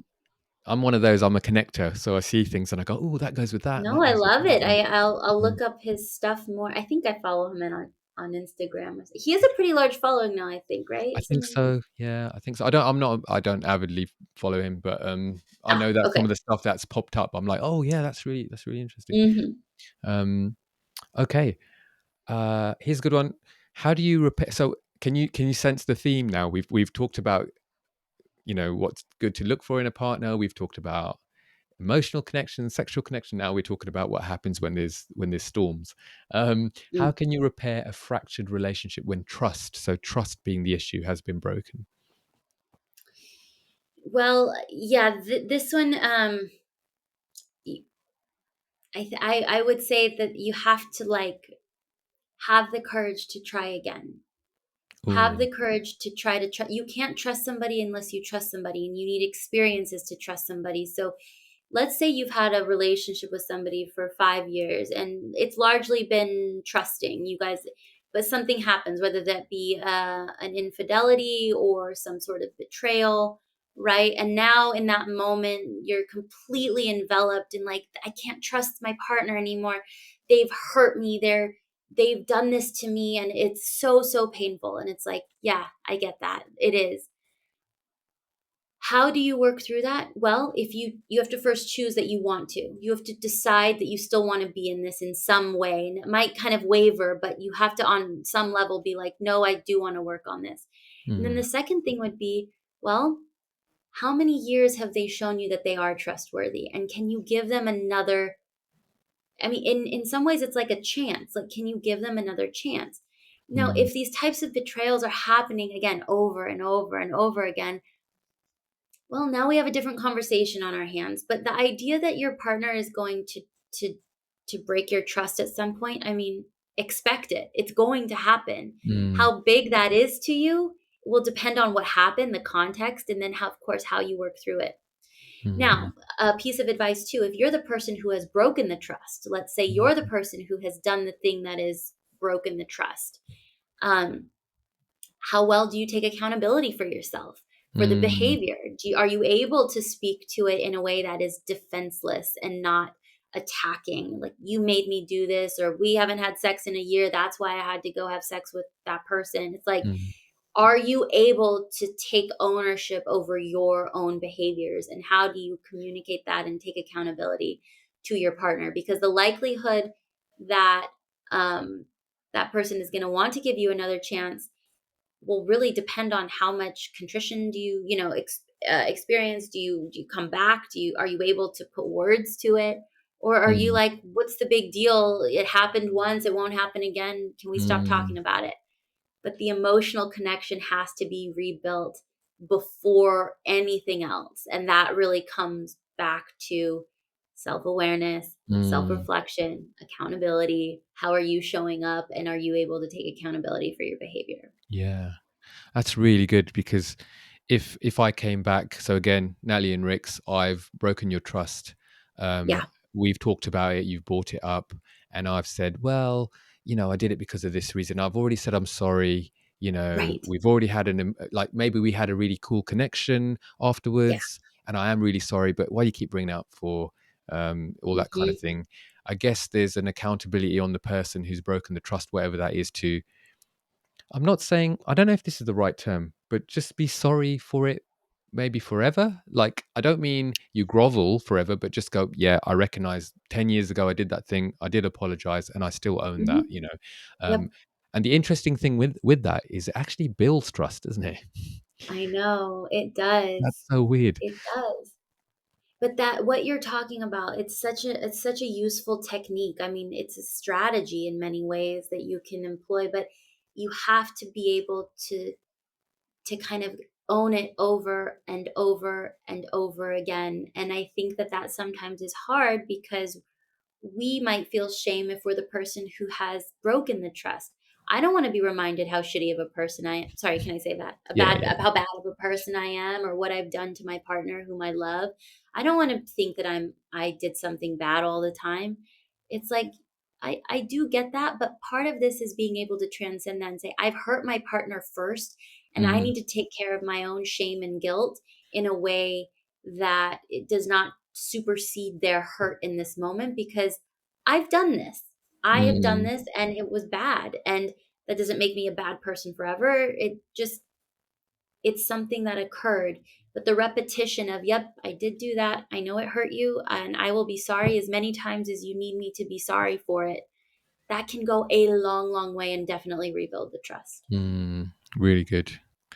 How can individuals prioritize self care whilst also maintaining a healthy relationship with their partner? So, just to give some context to that, um, there is a balance, I guess, between making the other person your priority person, but at the same time, not to the detriment of your own self care, your own self being as well. How can we get that balanced? Yeah, I mean, I think again, this kind of comes back to communicating your needs. And and giving your partner the space to take care of themselves. Like, personal example is my husband is somebody who requires a lot more solitude than I do. He likes to do very individual activities, whether that be running or um, doing gardening work, or just playing chess on his phone, which we both do a lot. But the point is like there are Yeah, things chess that on your he needs to phone. Yeah. all the Sorry, time. Oh I'm a my big god, fan. find me I'm on a big chess.com. I love it. Oh, Yes. amazing. I love it. But his level of needing more solitude, his self care is much, much higher than mine. Mhm. Now, when I first started dating him way back when, I used to perceive that as like a form of rejection. But over time, he's been able to tell me, it's not me rejecting you. I just need this for myself. I just need this on my own. So what we've come up with, something that's worked for us, is he then tells me, "Hey, I'm going to take a couple hours to myself this afternoon. Is there anything that you need from me during that time, or is that good?" I'm like, "Yep, great." And my anxious self can say like, "Oh, I know exactly what he's doing. I know exactly Mm, what's happening." So his self-care isn't being perceived in my anxious mind as a rejection. mm, Um and it really is like a small check-in, like, "Hey, honey, I'm going to do this. Just letting you know." Not asking for permission because he doesn't need to, but saying, "Is there anything else that we're supposed to be doing, or is this okay?" mm, It's like, yeah, but there's nothing else. Um, so being able to communicate what you need, but it starts with knowing what you need. mm, Like I said, I really need to like move every day. Well, sometimes I need to move after work when we're supposed to have dinner. And it's like, no, I really need to just go to the gym for 25 minutes. Like, and he gets it. He knows it. So mm, no problem. I take a dance class once or twice a week. It's like, this is my time. I have to do this. It's built into our schedule. Well, mm. he already knows that. So again, I think communicating it, but also being able to identify, what do I need? What do I need to do for Yeah. myself? And then say, "Hey, honey, I'm going to let you know." But I think that people's self care can look differently than Mhm. others. And if there's a self care activity that takes a tremendous amount of time, that might need to be negotiated differently. I know some people really enjoy playing rounds of golf. I'm a terrible golfer, but I also enjoy golf. But sometimes, that could take 4 or 5 hours. Well, if you're Mm, doing that 3 times a week, that could really, infringe upon the relationship, even though that's self care. So communicating about it. How can we do this? Maybe there's times where your partner can go with you, or maybe you mm. only play once a week, right? Like there's all these ways that you can fix it, but you have to talk about it. I think what you're saying there is to know what you want, communicate that, Yeah. negotiate if it's it has an impact on the relationship. Yep. But something. Oh, has it gone from me? Oh, I like what you said in terms of you don't need permission from each other. You're No. checking in, and it's almost like that check-in actually validates the other person to say, Yeah. I see you. I hear that you might feel that there's a disconnection here, but here are my Hmm. reasons. And actually, we can connect at such and such a time, Yeah. whenever, however that is negotiated. That's good. Yeah. Strong. And it is. And really it's about, if anybody's listening and they say, "Well, that sounds like he's asking for permission from her." It's like, then you've missed it. You've missed the point Mm, where part of the dynamic is, how do I remain connected to my partner? And checking in is a way to remain connected. I'm not controlling what he does. We could totally shift things around if we did have something that he needed to be a part of or whatever. But the idea is that I'm coming in because I know that he knows that I need to be checked in with, because I tend to perceive or fill in the blank when he's doing things alone for long periods of time, that he does not want to be mm, next to me, which is not true. It's not true. So mm, he knows that I need that, and that's him showing up in an emotionally connective way for me. So that then is going to impact how close I feel to him, how mhm, communicated, and then that's going to impact how sexually connected I feel. I mean, it's going to impact like a whole bunch of stuff. mm, So mm. those are the small moments where it's like, well, I'm not going to ask for permission. It's like, well, do you care about the emotional connection? Because really, this is just a check in. This is Yeah, just a check in. yeah. It's good. Really good.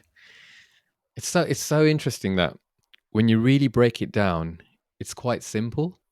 Yeah, But actually, to do that while the complexity of life is going on, it's like, I um, know. Oh, here's one. It's a long question. Let's see if we can get through it.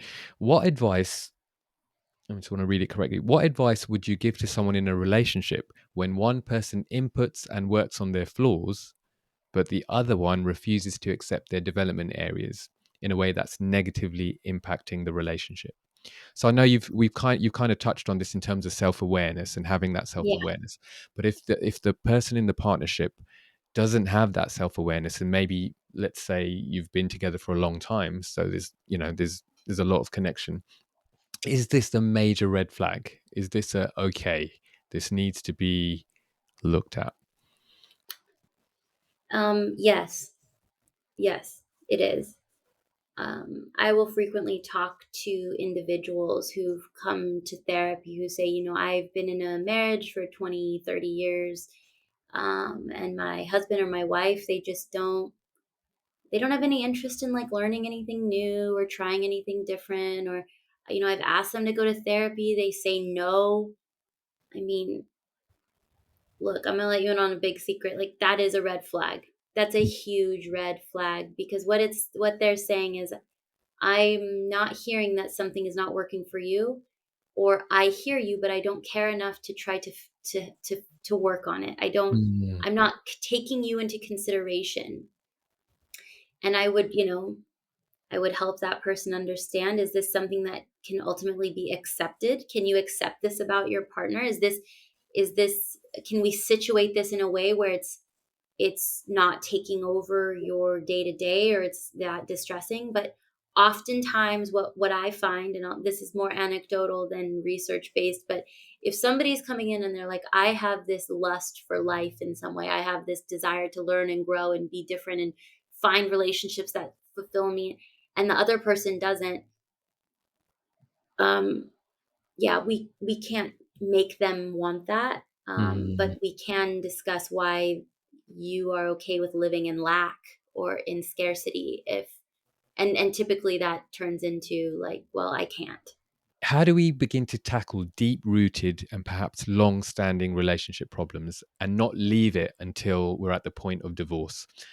So I know we've already talked about when you get married, say hey to your therapist, try and find someone to kind of prevent that. But let's say people didn't listen to this podcast, right? So they're only coming back to this later on in life, and they're like, oh no, we're at this point where we've just got so many deep rooted issues. Um, where do we begin?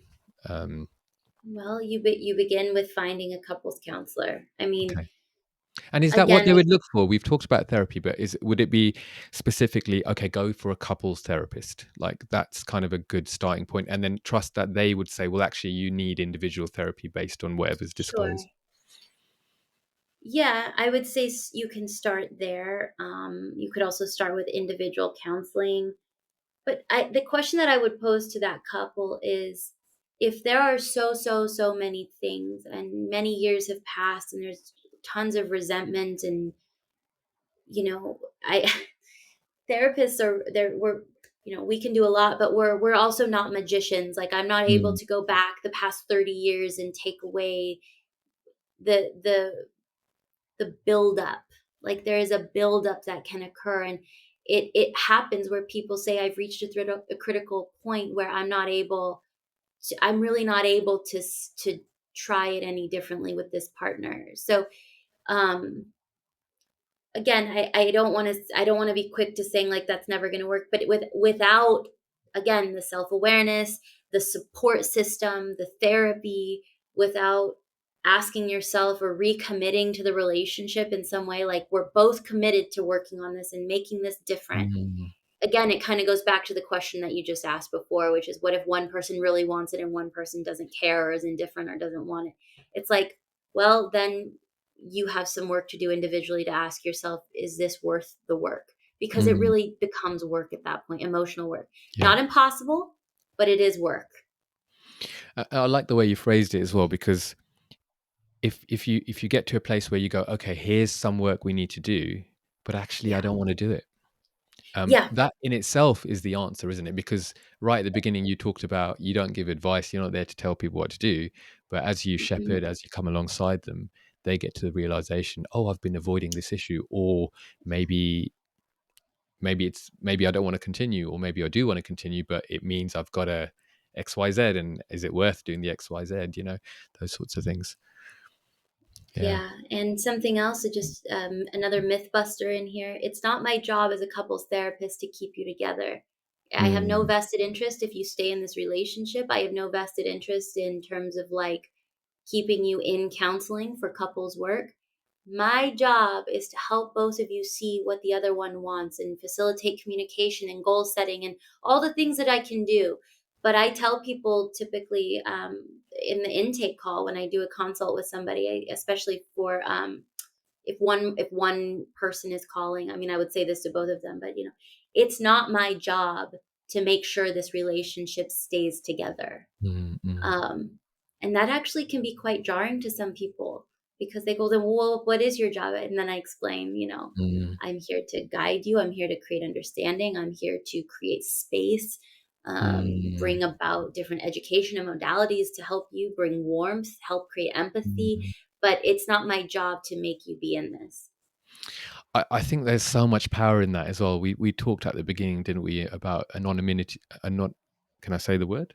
If you're anonymous, they don't know enough about you. Anonymity. Yeah. Yeah. I still can't say it. Is that right? Did Armenia. I say that? Anonymity? Now I'm thinking of, And now yeah. Yeah. Whatever. We know what we're whatever saying. you Yeah. know what we're saying. Yeah. It kind of gives you power because let's say you're an uncle, you're an auntie, you're a mum, a dad, your children are coming, they're in their relationships, you're a religious leader, maybe you're a community leader or something, and you have a vested interest, it can warp the way that you're seeing a relationship. Whereas if you go to an external source, it's like, well, the keys are in your hand. It's your choice. It's up to you what you want to do, not, giving you whatever the wants or the Yeah. thinking is from the other person. So yeah, that's kind of, I never thought about it like that before. It is. It's a really different kind of way of approaching it because you're right. I mean, culturally or in your family, maybe, nobody ever has gotten divorced, or people just tend to live dissatisfied relationships because they don't know any different. It's like, that's what I'm saying. Like, things can look different. And this, of course, is where courage comes in. Mm, Because do you have the courage to actually live an aligned life, a life that is what you want? And it's not to say that you'll never waver. I mean, it's very healthy in relationships at times for you to say, I'd rather not be in this relationship right now. I mean, mm, that's totally normal. But do you come back to it and say, no, I do. This is what I want. But mm, if you're spending months or years being like, this is not what I want, yeah, coming to see me after 20 years or 10 years or even just a few months, it's like, yeah, I can't make your partner want to be mm, here. And I mm. can't make you want to stay in this, but I can help you see how it's going to be okay, how Yeah. you're going to be okay no matter what. I'm remembering something. I had someone in my life who was in a physically abusive relationship, and nobody knew about this. Yeah. And then when they got the courage to speak up about it, I think they went to a trusted source, and it was a woman in this case, and she went to a trusted source, and that trusted source, who was a generation older, said, yeah, that's what happens in marriage. You've just got to chin up and crack on. And I didn't know about it at the time when it was happening, and this is kind of like years later they were opening up and stuff, and I was just like, I felt my heart broke for the person receiving the advice, but then it Yeah. also, on another level, broke for the person giving the advice, because Yeah. obviously Oh, that was yeah. learned, right? That was Oh, like made okay for, maybe it was generation upon generation, I don't know, yeah. but that person couldn't go out there and get help for herself. And I want to throw in, it could be male, it could be female. I'm not trying to stereotype here, but like in Yeah. this particular case, this is what was happening. And I just thought to myself, she broke the cycle because she did get help and she did leave that relationship, and it's many years ago now, and it's all, she's obviously carries some scars from that, but the wounds have healed. um and I just thought, wow, the more we talk about courage, the more we talk about anxiety, the more we talk about suicidal thoughts, the more we talk about, Mm. you know, Hmm. um, all of these things, it actually removes that darkness within it all. And does a Natalie brings the light, shines light and goes, what's going on here? And actually, removes the power that Yeah. quietness has. And it's really sad. I don't know why I thought of that, but Oh no, thank you for sharing that. And I really felt it when you said that you felt for the person receiving the advice, but then how much pain the person giving the advice must be in to have that be the answer to that, that this is somehow tolerable, that this is how quote unquote things go and Mm, there's nothing to do. It's like, well, okay, I think we can surmise what that person has been through in some way. yeah, So, absolutely. Um, under what conditions as a marriage therapist would you advise people to go their separate ways? well, I don't give advice, right? But let's go with that question. Hmm. If somebody is in an abusive relationship, Hmm. whether that be narcissistic abuse, physical abuse, we Mm. have to be able to call it what it is. And so that might be a situation where I would say, this is this you might need to really look at, do you want to, should you be in this? I just want to hone in on the word abuse because it does get thrown around a lot. Mhm. I've struggled with anxiety in the past. It was a really tough time, and so when someone says, "Hey, I'm really anxious about the new Marvel movie. Is it going to be good?" It kind of gets my back up because I'm like, "Hang on, you're using that word out of context. You're a little bit maybe nervous or excited or whatever it is, but not anxious." So with abuse as well, from my understanding, it's about not giving the other person free will choice, and it's Mhm. about controlling or manipulating a situation. Yeah. Is that right? Is that Yes, you're spot on. okay? All right. That's right. And again, like a lot of things aren't abuse. They're just like challenging dynamics that can totally be worked through. But if anybody's listening and your partner hits you, screams at you, demeans you, manipulates you, threatens you, that qualifies as probably abusive, and I encourage you to get some help. Rix, I don't know if there's a way to like put down any hotlines or any like safe Mhm. lines for people at the end of. I don't know where this is going to be posted, but Okay. just to have a resource for people, Yeah, the that's a great suicide idea. hotline, the domestic violence hotline, things like that. I want to make sure people who are listening, if they're in a situation like that, Mm. that they have a resource that they can use. That's a great idea. I will look up some. If you have any of those for the states, chuck, send Yeah, me an email. I'll put them in the I'll description, send and it to I'll do you. the same for the UK as well. So if you are Right, listening, we're in different yeah, countries. Forgive me, I forgot. Yes, you're right. I'll send you the national in the United States, brilliant. the suicide hotline and things like that. Brilliant, brilliant. And just to add to that as well, if you are listening and you're not quite sure if you need help, just ask anyway.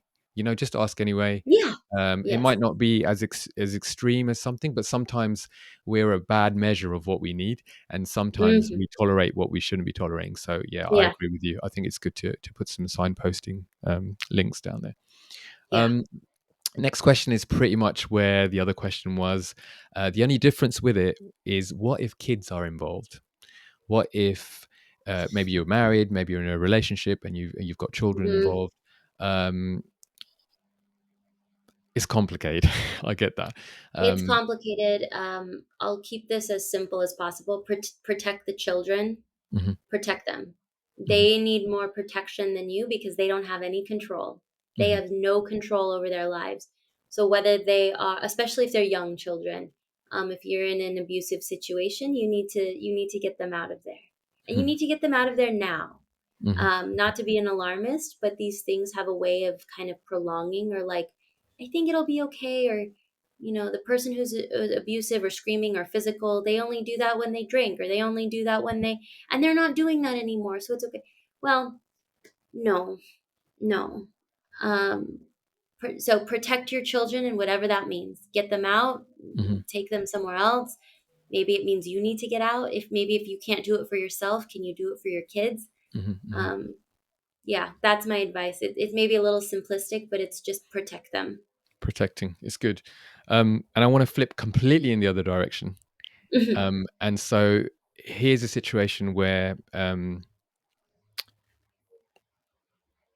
people say stay together under most circumstances, maybe not physical abuse and extreme emotional abuse, but stay together even though you're not happy, even though things aren't really working, but stay together Mhm. for the children's sake. That's a common thing that Mhm. gets said. What are your thoughts around that? Well, I would say that culturally, different cultures really do promote that. Certain religions promote that as well. I'm not here to demonize anything like that. If you are come from a culture and that is a part of it and you abide by that, go ahead. I mean, again, everybody gets to decide their life. But from kind of a psychological developmental perspective, we are modeling constantly for our children. And so, what would you want your daughter or your son to see? Would you want them to see Mm, you being in a marriage that is completely dissatisfying, that is maybe at times abusive, even if it's not extreme? Would you want to see them, or would you want them to? Would you want them to emulate your marriage? Would you want them mm, to be in your marriage if they were? And if the answer is no, or oh my goodness, absolutely not, then it's not really about the children, then it's about your own fear. It's about your own fear of what will happen. Now, I'm not saying that divorce can't be traumatic. I'm not saying that it's not hard. I'm not saying it wouldn't be difficult to get out of it. But what are you modeling for your kids? Because they're mm, watching. mm. And I guess that feeds into what you want to do. So if we're modeling something to the children that's not healthy and we both know it's not healthy, are we willing to either put in the work that might be uncomfortable, might be really challenging, or are we Yeah. willing to, separate and say, if I turn up for myself, I'm going to be a better husband, not a husband, sorry, a better father or a better mother to the Yeah. children as well. So it's kind of, again, comes back to that, it does depend on the individual, and they really have to show up for themselves, don't they, once they've made a decision. There's a quote, I'm going to totally botch it, but I remember reading this somewhere online, and it was like, would if you asked a parent, would you die for your child? They would probably say, yes, of course I would. There's nothing that I wouldn't do to protect my child in any way if they were in harm's way. But then the next question was, would you live for your child? Would Mm, you do the things that you needed to do to exhibit a healthy, happy life? Would you change your relationship to the people around you in order to show self respect, self dignity, integrity? Would you live for them? Would you do the things that you needed to do to become the best mother or father that you can be, even mm, if that looks non traditional in some way?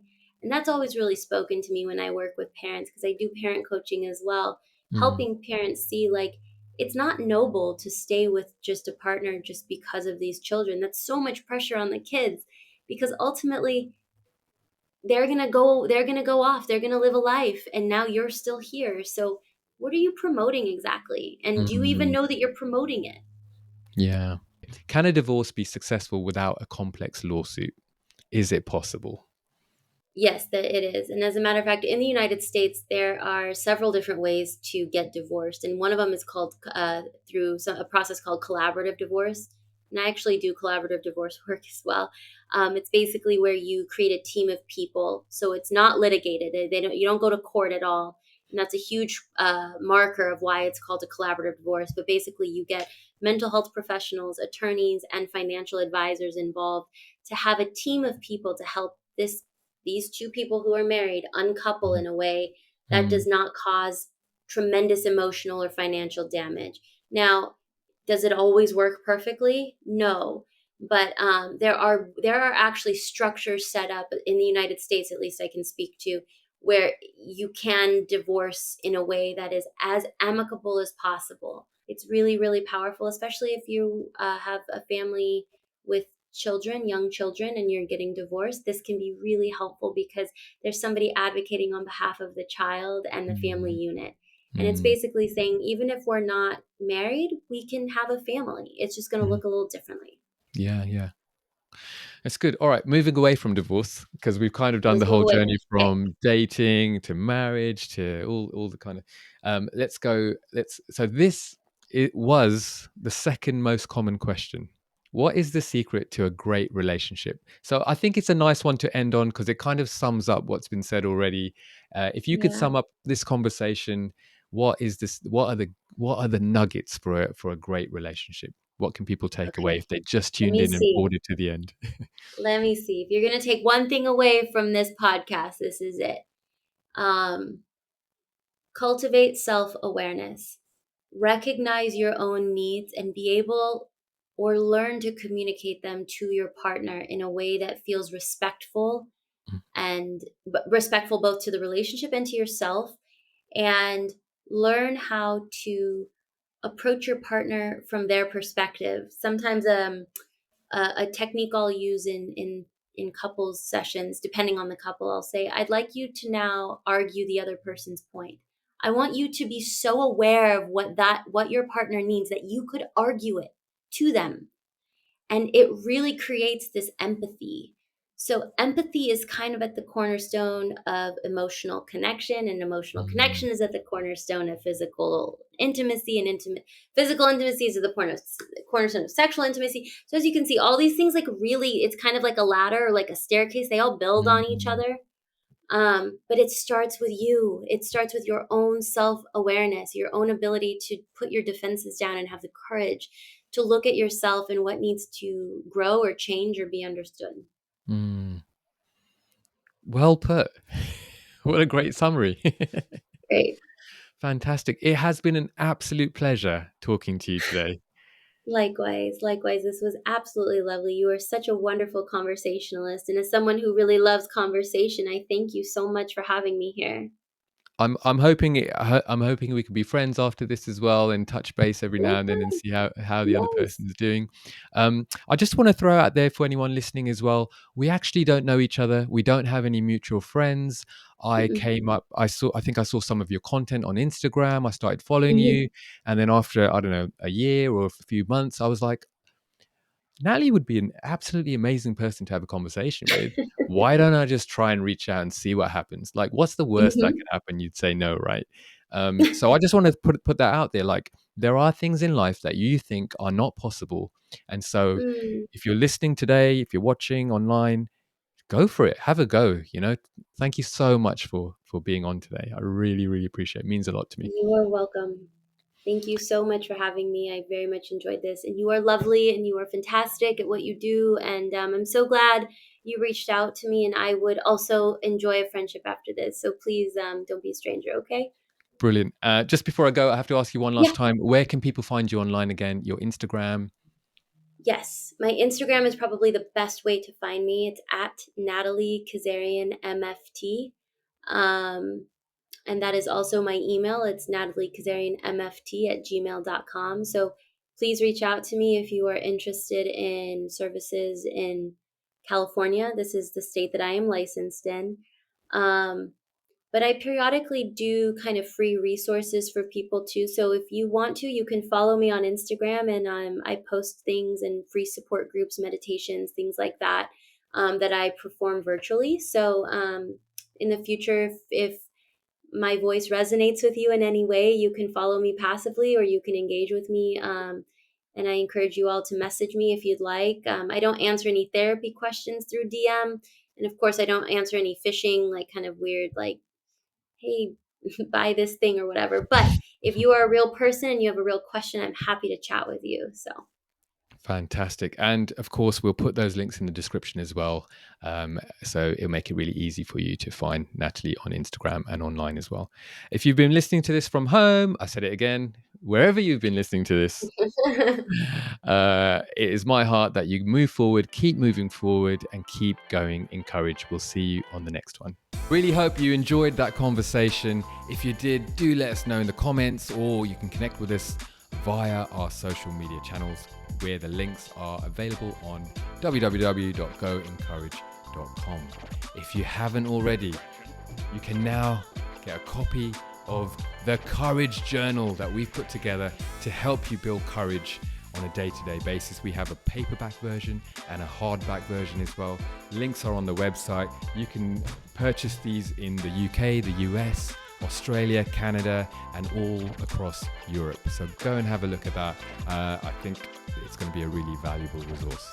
All right, so until the next time, whatever you're doing, keep moving forward and go in courage.